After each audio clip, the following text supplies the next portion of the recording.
एक छोटस गाव, साधं होतं, दुर्मिळ होतं. त्या गावामध्ये माधव बुवा म्हणून एक नावाचे गृहस्थ राहत होते. आणि त्या माधव बुवांचा वंश परंपरेनुसार पांडुरंगाची भक्ती चालत आलेली. त्या भगवंताच्या भक्तीमध्ये सगळं घरदार त्यांचं तल्लीन असायचं. बायको, आई वडील, ते माधव बुवा छान भक्ती चालू होती. संसार सुद्धा अगदी सुखाचा चालू होता. संसारात एक मूल झालं, दुसरं मूल झालं. बघता बघता माधव बुवांना 8 अपत्य झाली. 8 अपत्य झाली.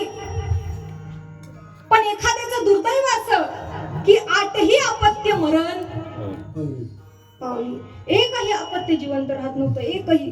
सगळं संसारामध्ये चांगलं होतं, पण माणसाच्या संसारामध्ये एक तरी मुलं असावं. आणि त्या माधव बुवांना त्या मुलांचं सुख काही लाभत नव्हतं.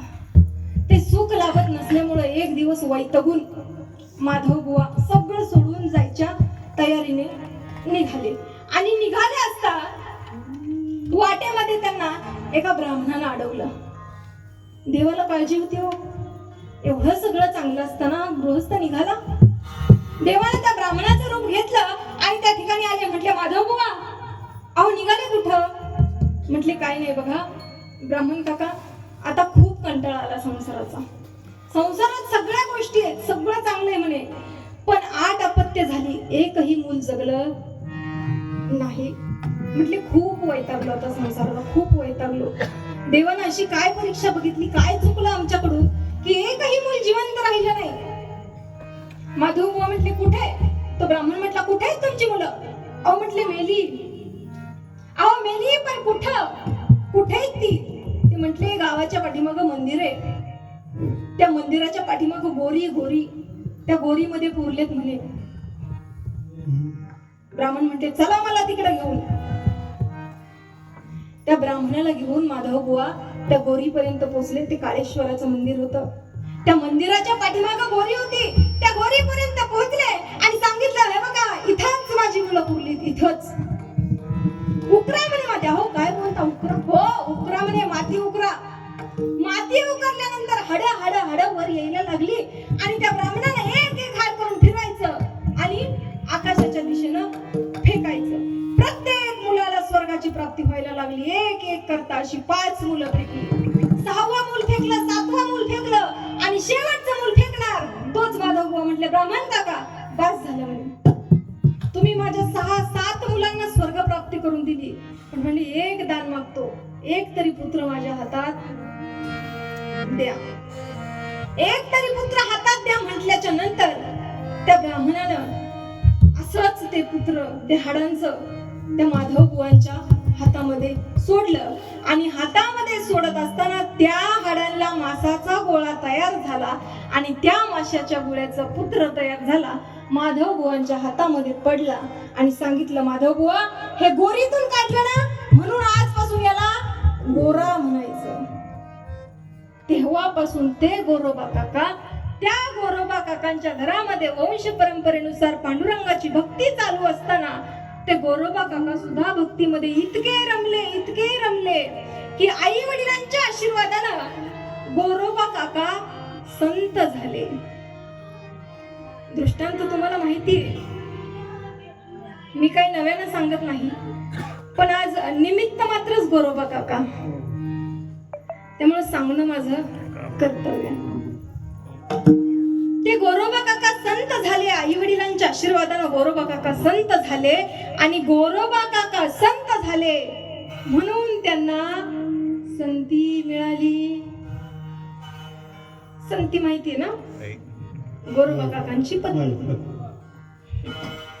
आता शब्दशः अर्थ लावू नका, संताची बायको संती असं काही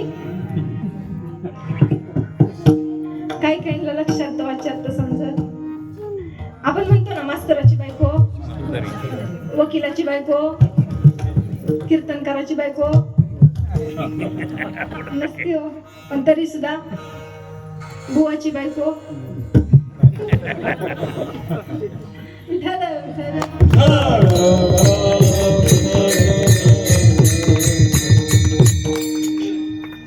गोरोबा काका संत झाले. झाले. योगायोगानं नशिबानं त्यांना चांगली पत्नी सुद्धा मिळाली. संसार खूप चांगला चालू होता. संसारामध्ये भगवंताच्या कृपाशीर्वादाने एक मूल त्यांना प्राप्त झालं. मुलाचं नाव मकरेंद्र असं होतं. त्या मुलाचं नाव मकरेंद्र होतं. मुलगा दारामध्ये खेळतोय आणि ती संती पाण्याला जाताना गोरोबा काकांना सांगून जाती की हो मी पाण्याला निघालीये. तेवढं बाळावरती लक्ष ठेवा. मी लगेच आले, आत्ता गेली नाही आत्ता आले, पण तेवढं तुम्ही बाळाकडं लक्ष द्या. गोरोबा काकांनी मान डोलवली. संतीला वाटलं ऐकलं असेल, पण गोरोबा काका त्यांच्या भजनामध्येच दंग होते. त्यांना भजन करायला लागलं की कोणाचाही काहीही बोललेलं समजत, काहीही म्हणा कोणी. ती संती पाण्याला निघून गेली. मूल दारामध्ये खेळत होतं. गोरोबा काकांनी चिखल तुडवायला घेतला आणि एकदा का चिखलात पाय दिला की गोरोबा काकांचं भजन चालू झालं. त्या भगवंताच्या नामचिंतनाला सुरुवात झाली. त्या भगवंताच्या नामचिंतनाला सुरुवात झाली. गोरोबा काका त्या भगवंताच्या नामचिंतनात दंग झाले. चिखल तुडवायला लागले. चिखल तुडवत असताना त्या मुलाला, त्या लेकराला आपला बाप दिसतोय आणि ते लेकरू बापाच्या ओढीनं त्या चिखलाकडे पळत आलं. आणि एखाद्या लहान लेकराचं कसं असतं, त्याला सांगितलं ना जाऊ नको, ते मुद्दाम तिथे जाणार. ते लेकरू तसंच करत त्या बापाच्या ओढीनं चिखलापर्यंत पोहोचलं. गोरोबा काका भगवंताच्या नामस्मरणात दंग आहेत. भगवंताचं नामस्मरण चालू आहे. विठ्ठल विठ्ठल विठ्ठल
हात लागला. पण बाप पुढे दिसतोय म्हणून मूल त्या चिखलामध्ये पुढे सरकतय आणि बापाच्या पायाखाली मूल कधी आलं हे बापाला समजलं नाही. त्या गोरोबा काकांच्या पायाखाली अवघा तो मकरेंद्र चिखलामध्ये मातीमध्ये एक रूप होऊ लागला. तो बाळ पाण्यामध्ये चिखलामध्ये तुडवला जातोय. तो बाळ चिखलामध्ये तुडवला गेलाय. त्या बाळाचा देह त्या चिखलामध्ये एक रूप झालाय. तो मातीचा देह, ती दररोज काळी असणारी माती, आज ती माती लाल बुंद झालीये. त्या बाळाच्या रक्तानं ती माती लाल बुंद झाली. तरी सुद्धा गोरोबा काकांना भान नाही की आपलं मूल आपल्या पायाखाली तुडवलं जातंय. इतकं ते गोरोबा काकांचं नामस्मरण चालू आहे. नामस्मरण चालू आहे. नवलाची गोष्ट ऐक सखये बाई, नवलाची गोष्ट ऐक सखये बाई, नवलाची गोष्ट ऐक सखये बाई, तुडविले बाई, तुडविले बाई, नवलाची गोष्ट ऐक सखये बाई, नवलाची गोष्ट ऐक सखये बाई, तुडविले बाई, तुडविले बाई.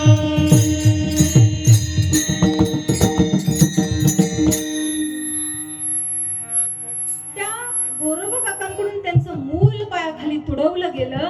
आणि ज्यावेळेस ती संती पाण्यावरून आली ना, संती पाण्यावरून आली, तिने आजूबाजूला बघितलं बाळ कुठंय, डोक्यावरचे हंडे खाली ठेवले आणि मूल कुठे म्हणून शोधू लागली. घरामध्ये बघितलं, पाठीमागं बघितलं, परसदाराला बघितलं, मूल कुठे दिसेना. म्हणून संती गोरोबा काकांना विचारायला गेली, अहो बाळ बघितला का कुठे? अहो आपला बाळ बघितला का? पण गोरोबा काका भजनामध्ये दंग.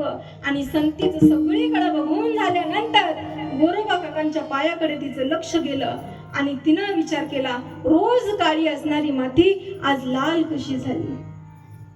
आणि ज्यावेळेस संतीला समजलं की यांनी आपलं मूल पायाखाली तुडवलंय, त्यावेळेस त्या संतीनं त्या गोरोबा काकांवरती ओरडायला सुरुवात केली, हो काय केलं तुम्ही? माझं मूल पायाखाली तुडवलं. हो तुम्हाला समजतं का काय केलं? आग लागू म्हणे तुमच्या भजनाला, आग लागू म्हणे तुमच्या त्या पांडुरंगाला, तुमच्या भजनाला आग लागली म्हणे. आणि हे दोन शब्द गोरोबा काकांच्या कानावर पडले की आग लागू तुमच्या भजनाला. असं म्हटल्यानंतर गोरोबा काकांनी ताडकन डोळे उघडले आणि म्हणतात, संती काय झालं? म्हणून संतीवरती काठी उगारायला घेतली आणि सांगितलं, माझ्या अंगाला हात लावाल तर तुम्हाला तुमच्या पांडुरंगाची आणे. आणि ती संती हात अंगाला लावू नये म्हणून पांडुरंगाची शपथ दिली आणि गोरोबा काकांना सांगितलं की आज तुम्ही जे केलं ते चांगलं केलेलं नाही. तुम्ही आपलं मूल पायाखाली तुडवलं. आणि ज्यावेळेस गोरोबा काकांना समजलं की आपलं स्वतःचं मूल आपण आपल्या पायाखाली तुडवलंय, त्यावेळेस त्यांना शुद्ध आली की अरे आपलं मूल आपण पायाखाली तुडवलंय. कर्माला दोष दिला, नशिबाला दोष दिला. अनेक दिवसामागून दिवस गेले, काय करायचं? मूल तर तुडवलं, बायकोने हात न लावण्याची शपथ घेतली. म्हणून गोरोबा काकांचा विवाह संतीच्या बहिणीशी करून दिला. आणि लग्न झाल्यानंतर बापाने सांगितलं, जावई जसं थोरल्या पुरीला सांभाळलं तसंच धाकलीला आलं का तिथंच, तिला हात लावायचा नाही. काय करायचं म्हणून एक दिवस दोघी बहिणींनी विचार केला आणि गोरोबा काकांची शपथ मोडली. रात्री झोपेत गोरोबा काकांचे हात आपल्या पोटावर घेऊन झोपल्या. उठून बघतायत माझी शपथ मोडली. म्हणून दुसऱ्या दिवशी गोरोबा काकांनी जाऊन आपले दोन्ही हात तोडले. आता हात तुटल्यावर व्यवसाय कसा चालणार?